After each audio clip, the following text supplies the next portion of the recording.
Hello guys, आज हम पढ़ाएंगे आपको भारतेंदु हरिश्चंद्र की प्रेम माधुरी। व्यापक ब्रह्म सवे थल पूरन है, हमहु पहचानती हैं। पै बिना नंदलाल बिहाल सदा, हरिश्चंद्र न ज्ञान है ठानती हैं। तुम ऊधो यह कहियो उनसो, हम और कछु नहीं जानती हैं। पिय प्यारे तिहारे निहारे बिना, अखियाँ दुखियाँ नहीं मानती हैं। प्रसंग उद्धव गोपियों के पास योग का संदेश लेकर के गए, किंतु गोपियां श्री कृष्ण के अनन्य प्रेम में रंगी हुई थी। उन्होंने उद्धव से कहा कि आप हमारा यह संदेश श्री कृष्ण को जाकर सुना देना।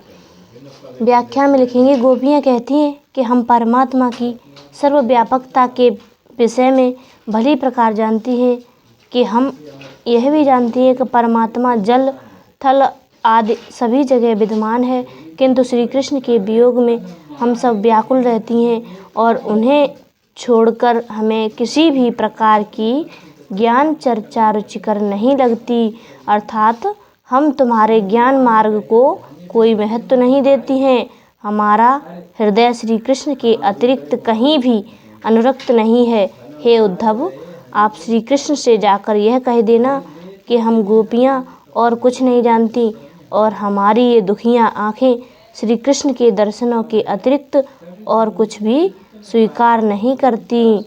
काव्य सौंदर्य में ये जो संदेश गोपियों ने लिखा है, इसमें भाषा है ब्रज भाषा, अलंकार होगा अनुप्रास और रस है श्रृंगार रस, शब्द शक्ति होगी आपकी लक्षणा और इसका गुण होगा माधुर्य, छंद है सवैया।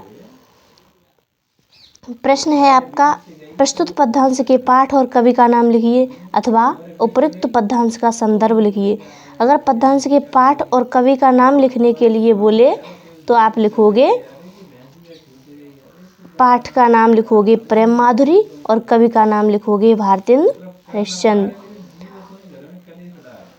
और संदर्भ लिखने को बोले तो आप लिखेंगे, संदर्भ में आप लिखेंगे, प्रस्तुत पद्यांश हिंदी साहित्य के युग निर्माता कविवर भारतेंदु हरिश्चंद्र द्वारा रचित काव्य ग्रंथ भारतेंदु ग्रंथावली से हमारी हिंदी की पाठ्य पुस्तक के काव्य भाग में संकलित प्रेम माधुरी शीर्षक से उद्धृत है या लिया गया है।